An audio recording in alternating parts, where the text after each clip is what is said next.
નમસ્કાર વિદ્યાર્થી મિત્રો, આજે આપણે ધોરણ 7ની જે નવી સ્વઅધ્યયન પોથી આવી ગઈ છે એ નવી સ્વઅધ્યયન પોથીનો ભાગ 6 તમારા સુધી પહોંચ્યો હશે, જેમાં સામાજિક વિજ્ઞાનનું પ્રકરણ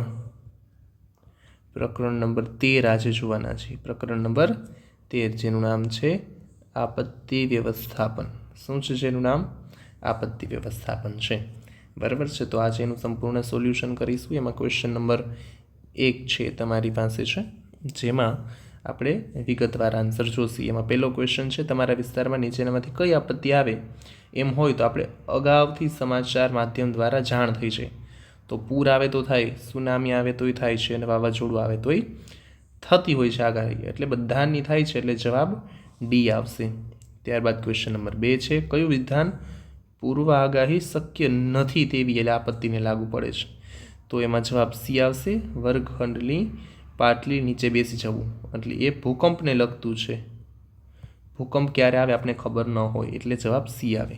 નીચે પૈકી કયા જિલ્લામાં સૌથી વખત ભૂકંપ આવેલો છે? જેમાં જવાબ બી આવશે, કચ્છ. બરાબર છે. તો કચ્છ એમાં જવાબ આવશે. ત્યારબાદ છે ક્વેશ્ચન નંબર 4, ભૂકંપ સમયે સાવચેતી રાખવાની સૂચનાઓ કયું વિધાન લાગુ નથી પડતું? તો ઊંચાણવાળી જગ્યાને ન છોડવી જોઈએ. આ સુનામીને લગતું છે. શેને લગતું છે? સુનામીને લગતું છે.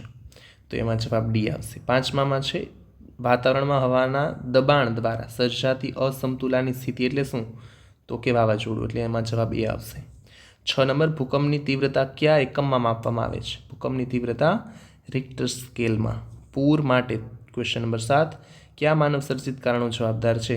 તો કુદરતી ઢોળાવને કારણે બાંધકામ કરીએ છીએ આપણે, એ પણ જવાબદાર છે, અને કુદરતી જળ નિકાલના માર્ગોમાં કાંઈ પણ અવરોધ આવે, આ બંને જવાબદાર છે. એટલે જવાબ સી આવશે 7માની અંદર. ત્યારબાદ 8મું વિધાન છે, નીચેના વિધાનોમાંથી સુનામી માટે કયું વિધાન સાચું નથી? સુનામી માટે સાચું નથી એ જોવાનું છે. તો એમાં જવાબ ડી આવશે, પૃથ્વી સપાટી કંપવાથી સુનામી કહે છે. પૃથ્વીની સપાટી કંપે એને સુનામી ન કહેવાય, એને શું કહેવાય? ભૂકંપ કહેવાય. શું કહેવાય? ભૂકંપ. એટલે ડી જવાબ આવશે. એટલે કયો જવાબ આવશે? ડી. ઓકે, સરસ. ત્યારબાદ આપણે જોઈએ, સુનામી દરમિયાન કઈ સાવચેતી રાખવી જોઈએ? તો સુનામી દરમિયાન આપણે ઊંચાણવાળી જગ્યાને છોડવી ન જોઈએ, એટલે જવાબ એ આવશે. ત્યારબાદ 10મો, દુકાળ બાદ લેવામાં આવતા પગલાંમાંથી કયું સાચું નથી? તો સાપ અને વીંછીનો ઉપદ્રવ સાથે આપણે સજાગ રહેવું જોઈએ. જવાબ સાચો નથી એ ગોતવાનો છે, એટલે અહીં જવાબ ડી આવશે. આ જવાબ છે ને શું પૂછ્યું હોય તો આવે ખબર છે? આ તમને પૂર સમયે આવે. શું શેમાં આવશે? પૂર સમયે આ બધું પ્રોબ્લેમ થતા હોય છે, તો એમાં જવાબ આવશે ડી. ત્યારબાદ છે ક્વેશ્ચન નંબર 2. તો ક્વેશ્ચન નંબર 2 છે, ખાલી જગ્યા આપણે પૂરવાની છે. આપત્તિને સામાન્ય વ્યવહારમાં લોકો આપદા, હોનારત કે પ્રકોપના નામે ઓળખાવે છે, એટલે જવાબ આવશે હોનારત. ક્વેશ્ચન નંબર 2, અગાઉ ખાલી જગ્યા આપત્તિમાં ભૂખમરાને કારણે જાનહાનિ થતી, તો શેમાં ભૂખમરો થાય? તો દુષ્કાળ પડ્યો હોય તો દુષ્કાળની. 3, ભૂકંપ, જ્વાળામુખી અને દાવાનળ પૂર્વ આગાહી કરી શકાતી નથી. તો એનું તમારે શોર્ટ ફોર્મ યાદ રાખવું ને તો એ છે ભૂ જ દા. ભૂ એટલે ભૂકંપ, જ્વાળામુખી અને દાવાનળ, આ ત્રણેયની આગાહી આપણે કરી શકીએ નહીં. ભૂજદા એવું શોર્ટ ફોર્મ યાદ રાખી શકો છો. 4, વાવાઝોડાની અસર ગુજરાતમાં કચ્છ અને સૌરાષ્ટ્રના કિનારે ભારે વિનાશક અસરો જોવા મળે છે. 5, કારમાં સીટ બેલ્ટ અને 2 વ્હીલર હોય તો હેલ્મેટ પહેર્યા વગર વાહન ચલાવવું જોઈએ નહીં. ત્યારબાદ છે, વિધાન સાચું છે કે ખોટું એ કહેવાનું છે. ટ્રાફિકના સંકેતોના 4 પ્રકાર છે. જવાબ આવશે ખોટો. 4 નહીં, કેટલા છે? 3 પ્રકારના ટ્રાફિકના સંકેતો હોય છે. આપત્તિ સમયે રાહત અને બચાવ કામગીરીમાં તંત્રને મદદરૂપ થવું જોઈએ. સાચું. 3, અત્યારના ઝડપી અને ટેકનોલોજીના યુગમાં માર્ગ અકસ્માતનું પ્રમાણ ઘટી રહ્યું છે, ઘટીને વધી રહ્યું છે, એટલે ખોટું. સુનામી વખતે મોજા તેના ઉત્પત્તિ સ્થાનથી વલય આકારે વિસ્તરી અને કિનારે આવે ત્યારે વિનાશક બની જાય છે, તો એ સાચો જવાબ છે. પૂર, સુનામી, વાવાઝોડું, દુષ્કાળની પૂર્વ આગાહી શક્ય નથી, તો આ બધાની શક્ય છે, એટલે ખોટું આવશે. બરાબર છે, હમણાં આપણે ઉપર જોયું હતું. હવે તમારે જોડકા જોડવાના છે ને, જોડકામાં સાચો જવાબ કયો છે જોડીને લખવાનો છે. તો આવા કંઈક જોડકા આપેલા છે તમને, જેમાં પહેલું છે હોર્ન નહીં વગાડવાનું, એટલે જેમાં જવાબ સી આવશે. બીજું છે યુ ટર્ન નથી લેવાનું, તો તમારો જવાબ આવશે એફ. ત્રીજું છે બસ પણ ભૂલથી છે ને, એના માટે આ લાલ નિશાન ભૂલથી થઈ ગયું છે, એ બસ સ્ટોપ માટેનું નિશાન છે, એટલે એ આવશે. પછી ચોથામાં ઈ નો પાર્કિંગ, અને પાંચમામાં ડી જવાબ છે તમામ વાહનો માટે પાર્કિંગની ના છે. બરાબર છે. ત્યારબાદ ક્વેશ્ચન નંબર 5, ટૂંકા વાક્યના પ્રશ્ન, એટલે કે 1-2 વાક્યમાં જવાબ લખવાનો છે. એમાં પહેલો પ્રશ્ન છે ટ્રાફિકના સંકેતોના પ્રકારના નામ લખો. હમણાં જ આપણે જોયું હતું ખરા ખોટામાં, ટ્રાફિકના સંકેતો ટોટલ 3 છે. સંકેતોના પ્રકાર 3, એક ફરજિયાત સંકેતો છે, એક સાવધાની આપતા હોય, અને એક માહિતી દર્શક સંકેતો. બીજો પ્રશ્ન, આપત્તિના મુખ્ય પ્રકાર. આપત્તિના મુખ્ય પ્રકાર 2 છે, એક કુદરતી આવે અને એક માનવ સર્જિત આપત્તિ.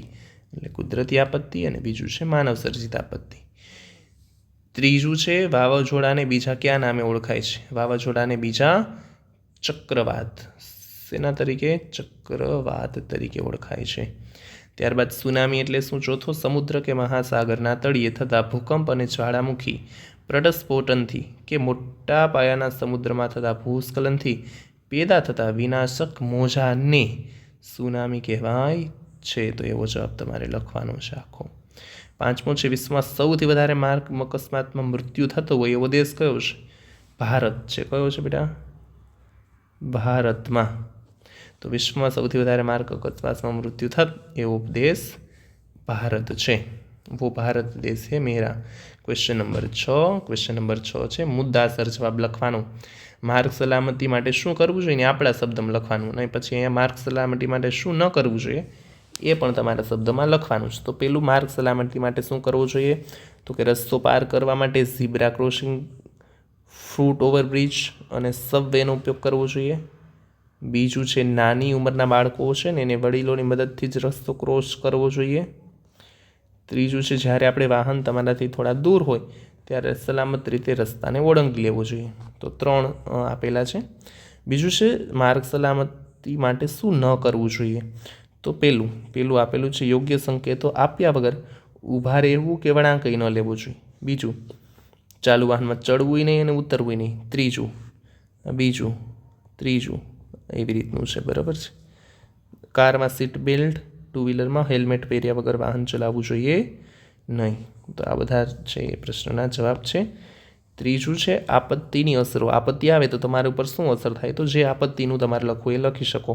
મેં અહીંયા 4 લખીશ. પહેલું, ભૂકંપ આવે, પૂર આવે, સુનામી, વાવાઝોડું આવે તો આપત્તિમાં ભારે નુકસાન થાય છે. તો એની પહેલી અસર છે જાન માલ એને ભારે નુકસાન થાય છે. રસ્તા છે, મકાન છે, જાહેર સગવડના મકાન છે, ફરી બાંધતા ઘણા બધા વર્ષો નીકળી જાય છે અને આર્થિક નુકસાન થાય છે. પછી ત્રીજું છે જે પરિવારોએ કમાવનાર વ્યક્તિ, એટલે જે પૈસા કમાવનાર વ્યક્તિ હોય એ ગુમાવ્યા હોય તેમની સ્થિતિ કફોડી બને છે. અહીંયા તમારે લખવાનું બને છે. અને છેલ્લું, જે લોકો કાયમી વિકલાંગતા, એટલે કે જે વિકલાંગ બની ગયા, ભોગ બન્યા, તેમને પુનર્વસનની સમસ્યા માટે ભારે વિનાશક અથવા તો વિકટ અસર બને છે. પાછું કેવી રીતનું સેટલ થાય એ અઘરું થઈ જાય છે. ત્યારબાદ છે 7 નંબરનો ક્વેશ્ચન, ટૂંકમાં જવાબ, ટૂંક નોંધ લખવાની છે વાવાઝોડા વિશે. તો વાતાવરણમાં હવાના દબાણથી સર્જાતી અસમતુલાની પરિસ્થિતિને પ્રચંડ, અહીંયા એવો શબ્દ છે, અહીં લખી દઉં છું, પ્રચંડ વાતાવરણીય તોફાનો ઉદ્ભવે છે તે વાવાઝોડું કે ચક્રવાત તરીકે ઓળખાય છે. આ તોફાની વાતાવરણીય પવનો જ વિસ્તારમાં ત્રાટકે છે ત્યાં ભારે તારાજી અને વિનાશ વેરે છે. ભારતમાં ક્યાં આવે? તો કે પૂર્વ તટ, માલબાર તટ, ગુજરાતમાં કચ્છ અને સૌરાષ્ટ્રના કિનારે આની ભારે અસરો વર્તાઈ રહી છે. ઘણી બધી વાર આવતું હોય છે. હવે તમને કોષ્ટક આપેલા છે પ્રશ્ન નંબર 8માં. ક્વેશ્ચન નંબર 8 છે ને એમાં કોષ્ટક છે ને, કોષ્ટકમાં દુષ્કાળ પહેલાં શું કરવાનું, દુષ્કાળ દરમિયાન અને દુષ્કાળ પછી શું કરવાનું છે. હવે તમારા ઉપર અહીં આ બધા આપેલા છે. હવે તમારા ખાના બહુ નાના છે એટલે આપણે શું કરીએ છીએ ખબર છે, એને અહીંયા આપણે નંબર આપી દેવાય. જો અહીંયા ફોર એક્ઝામ્પલ હું અહીં લખી દઉં. ફોર એક્ઝામ્પલ કે અહીંયા 1 આપી દો, અહીંયા 2, 3, 4, 5 અને 6. બરાબર છે. હવે અહીં પદ બા મેં કર્યું છે એનો મતલબ શું છે? પનો મતલબ છે પછી, એટલે પછીમાં કયું આવશે તો કે 1 નંબરનું છે એ પછીમાં આવશે એટલે બાદમાં. પ એટલે પહેલાં સોરી, તો દુષ્કાળ પહેલાં એટલે પહેલું વાક્ય છે એ પહેલાંમાં આવશે. દુષ્કાળ દરમિયાન તો એ બીજામાં આવશે. દુષ્કાળ બાદ શું કરવું જોઈએ તો એ ત્રીજું. પછી દુષ્કાળ પહેલાં, દરમિયાન અને બાદ. બરાબર છે. એટલે આવી રીતના એટલે પ એટલે પહેલાં શું કરવું જોઈએ આ છે, દરમિયાન શું કરવું જોઈએ બાદમાં, પહેલાં દરમિયાન બાદમાં. એટલે પ દ બા પદ બા એવું લખ્યું છે. એટલે પહેલું વાક્ય, બીજું અહીંયા, ત્રીજું અહીંયા, ચોથું, પાંચમું અહીંયા, છઠ્ઠું અહીંયા. આવી રીતની ગોઠવણી તમે કરી શકો છો. સરસ. ત્યારબાદ ક્વેશ્ચન નંબર 9 છે, ભૂકંપ સમય રાખવાની સાવચેતી શું કરવું જોઈએ અહીંયા લખવાનું, શું ન કરવું જોઈએ. તો વીજળીના થાંભલાના તારથી દૂર રહેવું જોઈએ અહીંયા લખવાનું. ઊંચા મકાનો નીચે ઉતરવા લિફ્ટનો ઉપયોગ ન કરવો જોઈએ તો અહીંયા લખવાનું. ખાતરી કર્યા વિના ગેસ કે વીજળી ચાલુ નથી ને એ ચાલુ ન કરવી જોઈએ તો શું ન કરવું જોઈએ અહીંયા છે. વર્ગખંડની પાછલી નીચે બેસી જવું જોઈએ તો એ અહીંયા આવશે. બરાબર છે. તો એ તમે અહીંયા જવાબ લખી શકો છો. ત્યારબાદ હવે અમુક ટ્રાફિકના સંકેતો આપ્યા છે એની ઓળખ કરવાની છે. આ સંકેત શેનો છે તો કે રાહદારી ક્રોસિંગ છે. આ પ્રાથમિક સુવિધા જ્યાં દવાખાનું હોય ને ત્યાં આવું આપેલું હોય. બરાબર છે. તો ત્યાં. ત્યારબાદ છે અહીંયા રેલવે ક્રોસિંગ. આ રેલવે ક્રોસિંગનું છે. આ શાળા વિસ્તાર જ્યાં સ્કૂલ હોય, શું હોય, જ્યાં શાળા હોય ત્યાં આવું આગળ આપેલું હોય, તમને જોયું હશે તો એ ત્યાં આવશે. ત્યારબાદ છે રાહદારી ક્રોસિંગ, જ્યાં લોકો કામ કરતા હોય એ. અહીંયા પેટ્રોલ પંપ છે જ્યાં પંપ આવેલો હોય, શું આવેલો હોય, પંપ. અહીંયા સાંકડો પુલ હોય ત્યાં. અહીંયા ક્રોસ રોડ છે. બરાબર છે. ત્યારબાદ છે ભોજન. તમે ક્યાંય રસ્તામાં જતા હોય અને જમવા માટેની વ્યવસ્થા, ફૂડ કેટરિંગ એવું હોય તો આ ભોજન જ્યાં હોય ત્યાં આવવું હોય. આ સાઈડ જમણી બાજુ નહીં વળવાનું તમારે, એવો સંકેત છે. જમણી બાજુ વળવું જોઈએ નહીં, એવો સંકેત છે. તો આ છે આપણી સ્વાધ્યાયન પોથી, જે ભાગ 6 આવ્યો. કયો આવ્યો? ભાગ 6. નવી સ્વાધ્યાય પોથી જે આવી છે ને એ હમણાં જ, તો એનો છે. બરાબર છે. તો આ સંપૂર્ણ સોલ્યુશન છે. તો તમને આ ગમ્યો વિડીયો અને નવા વિડીયો તરત જ જોવા માટે છે એ આપણી ચેનલને સબસ્ક્રાઈબ કરી દેવાની છે અને લાઈક પણ કરી દેવાની છે. Okay, thank you.